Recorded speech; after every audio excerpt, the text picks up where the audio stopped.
Hello everyone, எல்லாருக்கும் வணக்கம். என் பேர் சத்யா அண்ட் இது என்னோட மியூச்சுவல் ஃபண்ட் 0 to 1 சீரிஸோட 5வது வீடியோ. மியூச்சுவல் ஃபண்ட்ஸில் இருக்கிற நிறைய டைப்ஸை பார்த்தாலே நிறைய பேர் என்ன ஃபீல் பண்ணுவாங்கன்னு தெரியுமா? என்னடா வதன்னு இவ்வளோ டைப்ஸ் இருக்குது, இதே தங்கம் எஃப்டின்னு எடுத்தால் ஒரே ஒரு இன்வெஸ்ட்மெண்ட் டைப் தான், ஸ்ட்ரெயிட் ஃபார்வர்ட்.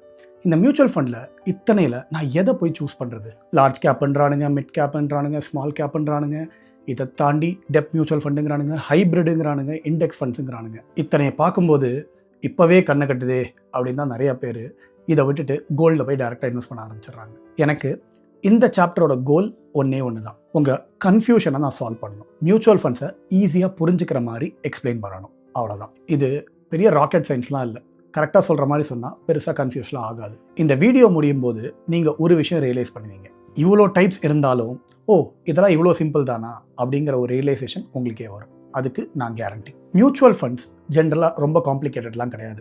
அதை எப்படி குரூப் பண்ணியிருக்காங்க அப்படிங்கிறது புரிஞ்சிருச்சுன்னா அது ரொம்பவே சிம்பிளாக நம்மளால் புரிஞ்சுக்க முடியும். மியூச்சுவல் ஃபண்ட்ஸை ஜென்ரலாக மூணு பக்கெட்டில் பிரிச்சிடலாம். ஒன்று க்ரோத் ஃபண்ட்ஸ், ரெண்டாவது ஸ்டெபிலிட்டி ஃபண்ட்ஸ், மூணாவது மிக்ஸ்ட் ஃபண்ட்ஸ். என்னடா எல்லாரும் எக்விட்டி ஹைப்ரிட் டெப்னு பேசுகிறாங்க, நீ மட்டும் டிஃப்ரெண்ட்டாக பேரை வச்சு உருட்டுறியே அப்படின்னு தானே யோசிக்கிறீங்க. எக்விட்டி ஹைப்ரிட் டெப்னு சொல்கிறதுனால தான் நிறைய பேருக்கு கன்ஃபியூஷன் இருக்குது. அதனால தான் அதை அந்தந்த ஃபண்டு எதுக்காக பண்ணுறாங்க அப்படிங்கிற கான்செப்டோட பேரை வச்சு நான் க்ரோத், ஸ்டெபிலிட்டி அண்ட் மிக்ஸ் ஃபண்ட்ஸ்னு சொல்கிறேன். இந்த 3 பக்கெட்ஸ் என்ன, இது என்ன செய்யுது அப்படின்னு தெரிஞ்சிருச்சுன்னா மிச்சது எல்லாமே ரொம்ப ஈஸி. முதல் பக்கெட்டை பற்றி பார்ப்போமா? அதாவது க்ரோத் ஃபண்ட்ஸ். இந்த க்ரோத் ஃபண்ட்ஸை டெக்னிக்கலாக சொல்லணும் அப்படின்னா அதுதான் எக்விட்டி பேஸ்ட் மியூச்சுவல் ஃபண்ட்ஸ். இந்த க்ரோத் ஃபண்ட்ஸ் ஜென்ரலாக என்ன செய்யும்? கம்பெனிஸில் போய் இன்வெஸ்ட் பண்ணும்.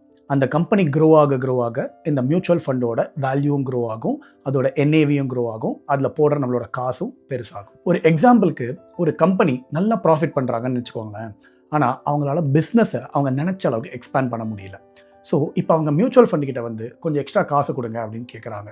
ஸோ மியூச்சுவல் ஃபண்ட்ஸ் போய் அந்த கம்பெனியில் இன்வெஸ்ட் பண்ணுறாங்கன்னு நினச்சிக்கோங்க. அதுக்கு அந்த கம்பெனிஸ் அந்த மியூச்சுவல் ஃபண்டுக்கு அவங்களோட ஷேர்ஸை கொடுக்குறாங்க. ஸோ இப்போ இந்த இன்வெஸ்ட்மெண்ட்னால அந்த கம்பெனிஸ் மேலே ப்ராஃபிட் ஆகுதுன்னு வச்சுக்கோங்களேன், அதோட வேல்யூ ஏறும், அதோட ஷேர் ப்ரைஸும் ஏறுது, அதனால் அந்த மியூச்சுவல் ஃபண்டோட என்ஏவியும் ஏறுது. ரொம்ப சிம்பிளாக இருக்கா?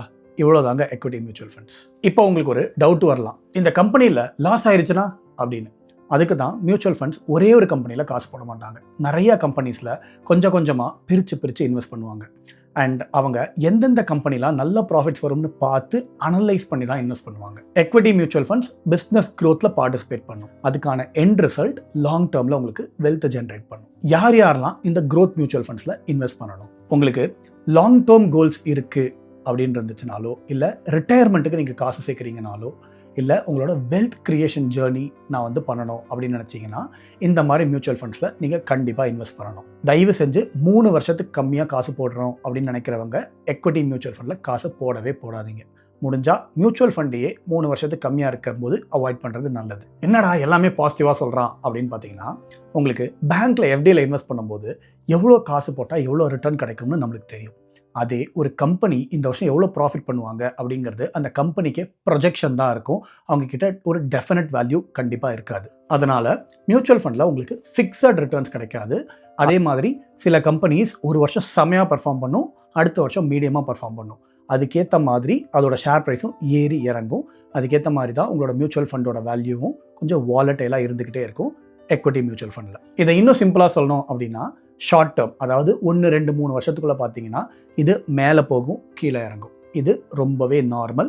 நான் போன சாப்டரில் சொன்ன மாதிரி இதுதான் மியூச்சுவல் ஃபண்டோட டிசைனே. சரி, இப்போ க்ரோத் ஃபண்டில் எதில் போய் காசு போடுறது? இதுக்குள்ளே பார்த்தீங்கன்னா நிறைய சப் கேட்டகரிஸ் இருக்குது. For example large cap, mid cap, small cap அப்படிங்கிற மாதிரி சொல்லுவாங்க. அதுக்குள்ளே போகிறதுக்கு முன்னாடி ஜென்ரலாக நம்ம எதுவும் தப்பு பண்ணால் நம்மளை தண்டிக்கிறதுக்கு போலீஸ் இருக்குது, நம்மளுக்குன்னு ஒரு ஐபிசி, அதாவது இபிகோ செக்ஷன்லாம் சொல்கிறாங்கல்ல, அந்த மாதிரி மியூச்சுவல் ஃபண்டில் மார்க்கெட்டில் லிஸ்ட் ஆகிருக்கிற கம்பெனிஸ் எல்லா ரூல்ஸையும் கரெக்டாக ஃபாலோ பண்ணுறாங்களா, ஏதாச்சும் தப்பு பண்ணுறாங்களா அப்படிங்கிற பார்க்குறவங்களோட பேர் தான் செபி, அதாவது securities and exchange board of India. இது 1988 வந்துச்சு. இது ஒரு கவர்மெண்ட் பாடி. ஆனால் இவங்க 1988 என்னதான் இருந்தாலும் 2018 தான் லார்ஜ் கேப்னா என்ன, ஸ்மால் கேப்னா என்ன, மிட் கேப்னா என்ன அப்படிங்கிறத ப்ராப்பராக டிஃபைன் பண்ணாங்க. இப்போது இந்தியன் ஸ்டாக் மார்க்கெட்டில் ஒரு 2000 3000 கம்பெனிஸ் லிஸ்ட் ஆயிருக்குன்னு ஒரு அசம்ஷனுக்கு வச்சுக்கோங்களேன். இதில் 100 கம்பெனி மார்க்கெட் கேப் படி, அதாவது முதல் 100 ஹை வேல்யூ கம்பெனிஸை லார்ஜ் கேப் கம்பெனிஸ்னு சொல்லுவாங்க. இந்த டாப் 100 கம்பெனிஸில் பெஸ்ட் கம்பெனிஸ் எது அப்படிங்கிறத அனலைஸ் பண்ணி அந்த கம்பெனிஸில் காசு போடுறது தான் லார்ஜ் கேப் எக்விட்டி மியூச்சுவல் ஃபண்ட்ஸ்னு சொல்லுவாங்க. அடுத்த 150 கம்பெனி, அதாவது 101லேருந்து 250வது கம்பெனி வரைக்கும் இருக்கிறது தான் மிட் கேப் அப்படின்னு சொல்லுவாங்க. இந்த கம்பெனிஸில் எது பெஸ்ட் அப்படின்னு செலக்ட் பண்ணி இன்வெஸ்ட் பண்ணுற மியூச்சுவல் ஃபண்டுக்கு பேர் தான் மிட் கேப் மியூச்சுவல் ஃபண்ட்ஸ். இந்த முதல் 250 கம்பெனியை விட்டுட்டு மிச்ச யூனிவர்ஸில் இருக்கிற எந்த கம்பெனியை வேணால் செலக்ட் பண்ணி இன்வெஸ்ட் பண்ணுறது தான் small cap mutual funds. Large கேப்பில் இன்வெஸ்ட் பண்ணுறது ரிஸ்க் கொஞ்சம் கம்மின்னு சொல்லலாம். ஆனால் இந்த கம்பெனியில் ஆல்ரெடி ஸ்டெடி க்ரோத் இருந்துக்கிட்டே இருக்கும். அதனால் ரிட்டர்ன்ஸுமே பார்த்தீங்கன்னா கொஞ்சம் மாடரேட்டாக தான் இருக்கும். இதே மிட் கேப் ஃபண்ட்ஸை பார்த்தீங்கன்னா கொஞ்சம் ரிஸ்க் அதிகம். ஆனால் ரிஸ்க்குக்கு ஏற்ற மாதிரி கடைசி 20 வருஷத்தில் மிட் கேப் ஃபண்ட்ஸ் தான் இருக்கலே அதிக ரிவார்டும் கொடுத்துருக்கு. ஸ்மால் கேப் ஃபண்ட்ஸ் இதில் தான் இருக்கலே ஹையஸ்ட் ரிஸ்க்குன்னு சொல்லலாம். அதனால் இதுக்கு ரொம்ப ரொம்ப பொறுமை தேவை. சில மியூச்சுவல் ஃபண்ட் மேனேஜர்ஸால் மட்டும்தான் இந்த இண்டெக்ஸை பீட் பண்ணவே முடிஞ்சிருக்கு அண்ட் மிட் கேப் இண்டெக்ஸையுமே பீட் பண்ண முடிஞ்சிருக்கு. இதில் ஒரு இம்பார்ட்டண்ட்டான பாயிண்ட் என்ன அப்படின்னா, க்ரோத் ஃபண்ட்ஸுங்கிறது யங் பீப்புளுக்கு மட்டும் இல்லை, யார் யாரெல்லாம் லாங் டேர்ம் இன்வெஸ்ட் பண்ணுறோன்னு நினைக்கிறீங்களோ எல்லாருக்குமே க்ரோத் ஃபண்ட்ஸ் தான் பெஸ்ட் ஃபண்ட்ஸ். இப்போது 2வது பக்கெட்டை பற்றி பார்ப்போம். இதுதான் ஸ்டெபிலிட்டி ஃபண்ட்ஸ். இந்த பேர்லேயே உங்களுக்கு தெரிஞ்சிருக்கும், இது ஸ்டேபிள் இன்கம் கொடுக்குற ஃபண்ட்ஸ். இதை டெப்ட் மியூச்சுவல் ஃபண்ட்னு கூட சொல்லுவாங்க. இந்த ஸ்டெபிலிட்டி மியூச்சுவல் ஃபண்ட்ஸ் என்ன பண்ணும்? மெயினாக கடன் கொடுக்கும். யாருக்கு? நம்மளுக்கு இல்லை, கம்பெனிஸ்க்கும் கவர்மெண்ட்டுக்கும். அந்த லோனுக்கு அத்தாட்சியாக கொடுக்குற டாக்குமெண்ட் பேர் தான் பாண்ட் டாக்குமெண்ட் அப்படின்னு சொல்லுவாங்க. இந்த ஸ்டெபிலிட்டியோடு இருக்கிற ஃபண்ட்ஸ்க்கான பர்பஸ் என்ன? மெயினாக உங்களோட கேபிட்டல் ப்ரொடக்ஷன். 2வது ப்ரெடிக்டபிள் ரிட்டர்ன்ஸ் இருக்கணும். அதாவது எஃப்டி சொல்கிற மாதிரி தான். ஒரு ஃபண்டு 8லேருந்து 10% கொடுக்குறேன்னு சொல்லிச்சுன்னா அதை எந்த குவார்ட்டரும் எந்த ஹாஃப் இயர்லிலையும் ஆர் எந்த இயர்லிலையும் மிஸ் பண்ணாமல் அந்த ரிட்டர்ன்ஸை கொடுத்துக்கிட்டே இருக்கும். இது கடைசியாக லோவர் வாலட்டிலிட்டி. ஏன்னா இது கடன் கொடுக்கறதுக்கு கம்பெனிஸ் இன்ட்ரெஸ்ட் பே பண்ணுறதுனால இல்லை கவர்மெண்ட்ஸ் வந்து இன்ட்ரெஸ்ட் பே பண்ணுறதுனால இதில் வாலட்டிலிட்டி பெருசாக இருக்காது. ஆனால் க்ரோத் ஃபண்ட்ஸ் அளவுக்கு உங்களுக்கு அந்தளவுக்கு ரிட்டர்ன்ஸும் இருக்காது. இப்போது டெப் ஃபண்ட்ஸ் யார் யாருக்கெல்லாம் பெஸ்ட்டு? உங்களுக்கு ஷார்ட் டேர்ம் கோல்ஸ் இருக்குது அப்படின்னா டெப் ஃபண்ட்ஸில் கண்டிப்பாக காசு இன்வெஸ்ட் பண்ணலாம். இல்லை கொஞ்ச நாள் என் கையில் ஒரு 2 லட்ச ரூபா இருக்குது, நான் அதை வந்து பார்க் பண்ணி வைக்கணும், எனக்கு ஒரு 8லேருந்து 10% வந்தால் பெட்டர் அப்படின்னு நினச்சிங்கன்னா அதுக்கு யூஸ் பண்ணிக்கலாம். ஜென்ரலாக எமர்ஜென்சி பஃபருக்குமே டெப் ஃபண்ட்ஸில் போட சொல்லுவாங்க. ஆனால் என்னை பொறுத்த வரைக்கும் எமர்ஜென்சி பஃபருக்கு நீங்கள் எஃப்டிலேயே போட்டுருக்கலாம். ரொம்ப ரொம்ப முக்கியமான விஷயம், நான் முன்னாடி எஃப்டின்னு சொன்னேன் பார்த்தீங்களா, அதில் தான் இருக்குது. அதாவது டெப் ஃபண்டுங்கிறது எஃப்டி கிடையவே கிடையாது. ஏன்னா டெப் ஃபண்ட்ஸில் எஃப்டியோட கொஞ்சம் இன்ஹெரண்ட் ரிஸ்க் அதிகமாகவே இருக்குது. இதில் interest rate risk, credit risk அப்படின்லாம் சொல்லுவாங்க. ஸோ இதெல்லாம் என்ன அப்படின்னு நான் பின்னாடி டெப் மியூச்சுவல் ஃபண்ட்ஸ்க்குன்னு ஒரு தனி வீடியோ போட போகிறேன். ஸோ அதில் எக்ஸ்பிளைன் பண்ணுறேன். அந்த மாதிரி வீடியோஸ் மறக்காமல் மிஸ் பண்ணாமல் இருக்கிறதுக்கு சேனலுக்கு முடிஞ்சால் சப்ஸ்கிரைப் பண்ணிக்கோங்க. நான் இப்போ சொன்ன அந்த 2 ரிஸ்க்னாலேயே நீங்கள் வெறும் டெப் மியூச்சுவல் ஃபண்டை கண்ணை மூடிட்டுலாம் செலக்ட் பண்ணக்கூடாது. அதை செலக்ட் பண்ணுறதுக்கு மல்டிபிள் பேராமீட்டர்ஸும் இருக்குது. அதையும் நான் பின்னாடி கவர் பண்ணுறேன். கடைசியான பக்கெட் தான் மிக்ஸ் ஃபண்ட்ஸ், அதாவது ஹைப்ரிட் ஃபண்ட்ஸ் அப்படின்னு சொல்லுவாங்க. இந்த ஹைப்ரிட் மியூச்சுவல் ஃபண்ட்ஸ் என்ன பண்ணும்? மிக்ஸ் ஃபண்ட்ஸ் பேர்லேயே இருக்கிற மாதிரி முதல்தையும் 2வதையும் மிக்ஸ் பண்ணி பண்ணுறது தான் ஒரு ஹைப்ரிட் மியூச்சுவல் ஃபண்ட். அதாவது இதில் கொஞ்சம் டெப்ட்டும் இருக்கும், கொஞ்சம் எக்விட்டியும் இருக்கும். 2த்தையும் கலந்து போட்டு கொடுக்குற ஃபண்ட்ஸ் தான். அதான் 2 தனித்தனியாக இருக்குல்ல, அப்புறம் எதுக்கு இது அப்படின்னு கேட்டிங்கன்னா, இதோட மெயின் பர்பஸ் 2த்தோட அட்வான்டேஜையும் கலந்து கொடுக்கறது தான். அதாவது இதில் ஸ்டெபிலிட்டியும் இருக்கும், க்ரோத்தும் இருக்கும். உங்களோட ஜேர்னி பார்த்தீங்கன்னா ஓரளவுக்கு ஸ்மூத்தாக இருக்கும்.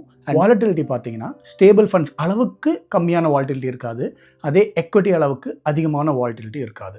இது கொஞ்சம் நடுவாந்தரமாக இருக்கும். இந்த ஹைப்ரிட் ஃபண்ட்ஸ் யார் யாருக்கெல்லாம் பெஸ்ட் அப்படின்னு கேட்டிங்கன்னா, பிகினர்ஸ்க்கு ரொம்பவே பெஸ்ட்டுன்னு நான் சொல்லுவேன். அண்ட் அதே மாதிரி உங்களுக்கு கொஞ்சம் க்ரோத்தும் வேணும், ஓரளவுக்கு மீடியம் ரிஸ்க் அப்பிடைட் இருக்குது, அதாவது மாடரேட் ரிஸ்க் அப்பிடைட் இருந்துச்சுன்னா கண்டிப்பாக நீங்கள் ஒரு ஹைப்ரிட் மியூச்சுவல் ஃபண்டில் இன்வெஸ்ட் பண்ணலாம். ஆல்சோ நான் லாங் டேர்மில் பண்ணணும், ஆனால் எனக்கு வாலட்டிலிட்டி கம்மியாக இருக்கணும், கொஞ்சம் ஸ்ட்ரெஸ் ஃப்ரீயாக இருக்கணும், ஆனால் எனக்கு ரிட்டர்ன்ஸ் கொஞ்சம் கம்மியாக இருந்தாலும் பரவாயில்ல அப்படின்னு நினச்சிங்கன்னா அந்த கேட்டகரியும் கண்டிப்பாக நீங்கள் ஹைப்ரிட் மியூச்சுவல் ஃபண்ட்ஸில் இன்வெஸ்ட் பண்ணலாம். இது ரொம்ப எக்ஸ்ட்ரீம் வாலட்டிலிட்டியும் இருக்காது, ரொம்ப போரிங்கான ப்ரெடிக்டபிள் ரிட்டர்ன்ஸும் இதில் இருக்காது. இதை ஒரு பேலன்ஸ்னே சொல்லலாம். இதில் நிறைய பேர் மியூச்சுவல் ஃபண்ட் செலக்ட் பண்ணும்போது பண்ணுற பெரிய தப்பு என்ன அப்படின்னா, எது பெஸ்ட் மியூச்சுவல் ஃபண்ட், எது பெஸ்ட் கேட்டகரி அப்படின்னு தேடிட்டே போவாங்க. ஆனால் இங்கே உண்மை என்ன அப்படின்னா, இங்கே பெஸ்ட்டுன்னு ஒன்று கிடையவே கிடையாது. ஆனால் நம்மளோட கண்டிஷன்ஸ்க்கு ஏற்ற மாதிரி பெஸ்ட் மேட்ச்டு ஃபண்ட் அப்படின்னு நம்மளால் சூஸ் பண்ண முடியும். நம்மளோட கோல் என்ன, நம்மளோட டைம் ஃப்ரேம் என்ன, நம்மளோட டெம்பரமெண்ட், அதாவது ஒரு நாள் திடீர்னு மார்க்கெட் கீழே இறங்குச்சுன்னா நம்மளால் விற்காமல் வெயிட் பண்ண முடியுமா, முடியாதா, இந்த மாதிரி நம்மளோட டெம்பரமெண்ட் கோல்ஸ் என்ன அப்படிங்கிறத வச்சு எது நம்மளோட பெஸ்ட் மியூச்சுவல் ஃபண்ட் அப்படின்னு நம்மளால் சூஸ் பண்ண முடியும். கொஞ்சம் இந்த ஃபண்ட்ஸ்க்கான ரியல் லைஃப் எக்ஸாம்பிள்ஸ் பார்ப்போமா? அடுத்த 1 வருஷத்தில் நீங்கள் ஒரு பைக்கோ இல்லை வீட்டில் ஒரு டிவி அப்கிரேடோ பண்ணணும்னு நினைக்கிறீங்க அப்படின்னா நீங்கள் கண்டிப்பாக ஒரு எக்விட்டி மியூச்சுவல் ஃபண்டில் காசு போடக்கூடாது. அதாவது க்ரோத் ஃபண்டில் கண்டிப்பாக போடக்கூடாது. உங்களுக்கு தேவை ஸ்டேபிள் ரிட்டர்ன்ஸ். ஸோ அதுக்கு நீங்கள் ஒரு டெப்ட் மியூச்சுவல் ஃபண்டில் போய் காசு போடலாம். அதே எனக்கு 20 வருஷத்துக்கு அப்புறம் நான் ஒரு ரிட்டையர்மெண்ட்காக பிளான் பண்ணுறேன் அப்படிங்கும்போது நீங்கள் ஸ்டேபிள் ஃபண்டில் கண்டிப்பாக போடவே கூடாது. நீங்கள் ஒரு க்ரோத் ஃபண்டில் தான் போடணும். அப்போ தான் உங்களுக்கு அதோட ரிட்டர்ன்ஸ் ரொம்ப நல்லா கிடைக்கும். உங்களோட ரிட்டையர்மெண்ட் கோல்ஸை உங்களால் அச்சீவ் பண்ண முடியும். அதே நீங்கள் ஒரு பிகினர், எனக்கு ரொம்ப ஸ்ட்ரெஸ் வேணாம், நான் இதை பற்றி ஓரளவுக்கு தெரிஞ்சுக்கிற வரைக்கும் நான் கொஞ்சம் ஸ்ட்ரெஸ் ஃப்ரீயாக இருக்கணும் அப்படின்னு நினச்சிங்கன்னா அதுக்கு கண்டிப்பாக நீங்கள் ஒரு ஹைப்ரிட் மியூச்சுவல் ஃபண்டில் தான் காசு போடணும். எல்லாருக்கும் ஒரே டைப் கண்டிப்பாக ஒர்க் ஆகாது. உங்களோட டைம் ஃப்ரேம் என்ன, உங்களோட டெம்பரமெண்ட் என்ன, உங்களோட கோல் என்ன, இது மூணுத்தையும் காம்பினேஷனாக வச்சு தான் நீங்கள் டெப்டில் போடுறீங்களா, எக்விட்டியில் போடுறீங்களா, இல்லை ஹைப்ரிட்டில் போடுறீங்களான்னு உங்களால் டிசைட் பண்ண முடியும். ஒரு சின்ன ரீகேப் பார்த்துடலாமா? க்ரோத் ஃபண்ட்ஸுங்கிறது வெல்த் கிரியேஷனுக்காக, ஸ்டேபிள் ஃபண்ட்ஸுங்கிறது ப்ரொடெக்ஷனுக்காக, ஹைப்ரிட் ஃபண்ட்ஸ் ஒரு மிக்ஸ் ஃபண்ட்ஸுங்கிறது ரெண்டுத்துக்கான ஒரு பேலன்ஸ்க்காக. இவ்வளோதாங்க மியூச்சுவல் ஃபண்ட் டைப்ஸுங்கிறது. ரொம்ப கஷ்டமாலாம் இல்லைல்ல? அதான் நான் முதல்லயே சொன்னேன். நம்ம எல்லாருக்குமே அதிகமாக இருக்கிறது இது நிறைய பெருசாக இருக்குது அப்படிங்கிற மாதிரி ஒரு பயம்தான். நான் முதல்லே சொன்ன மாதிரி மியூச்சுவல் ஃபண்ட் இன்வெஸ்டிங்கிறது ஒரு ராக்கெட் சயின்ஸ்லாம் இல்லை. இது ரொம்பவே சிம்பிளானது தான். இப்போ உங்களுக்கு இதில் ஓரளவுக்கு கிளாரிட்டி வந்திருக்கும் அப்படின்னு நான் நம்புகிறேன். அடுத்த சாப்டரில் எக்விட்டி மியூச்சுவல் ஃபண்ட்ஸை இன்னும் கொஞ்சம் டீப் டைவ் பண்ணி பார்ப்போம். அதில் ரிஸ்க் என்ன, ரியாலிட்டி என்ன, கடைசி 10, 15, 20 வருஷம் டேட்டா எக்விட்டி மியூச்சுவல் ஃபண்ட்ஸை பற்றி என்ன சொல்லுது அப்படிங்கிற பற்றிலாம் நான் பேச போகிறேன். அதை மறக்காமல் பார்க்கணும் அப்படின்னு நினச்சிங்கன்னா கண்டிப்பாக சப்ஸ்கிரைப் பண்ணிடுங்க. ஏன்னா இது உங்களுக்கு ஆக்சுவல் இன்வெஸ்டிங் டெசிஷன் எடுக்கிறதுக்கான வீடியோஸ் தான் நான் வாரம் போட்டுட்ருக்கேன். I'll see you all in the next video. அது வரைக்கும் Tata, bye bye and happy investing.